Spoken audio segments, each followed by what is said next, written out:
Я нахожусь в районе Залога, район кинотеатра Лена, также озеро, студенческое, мост, Якутский государственный университет, альма-матер всех студентов. Я вчера очень много думала, сколько я в день трачу для того, чтобы дойти работы и потом с работы дойти до дома, да. Будет ровно 5-6 тысяч в день. Ну, самое минимум где-то 4, может быть. Не знаю, на что уходят эти деньги. В основном на продукты, потому что в Якутске очень высокие цены на еду. Для того, чтобы посидеть в кафе. Особенно летом.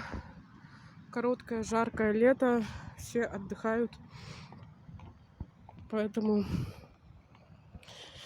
это еще минимум затрат в день бывает вот так. Я не знаю, как выживают семьи с 3 детьми, 4 детьми. Да, ну.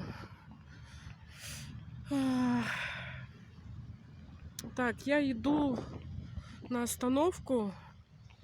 Мне надо в центр, на, получается, Курашова улицу. Целый день сидела, гуляла с друзьями. Приехали из Индии. Общество Бахаи, есть такая вот религия новая.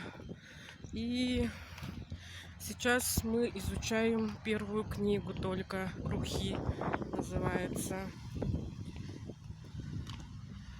День солнечный, светлый, спокойный такой.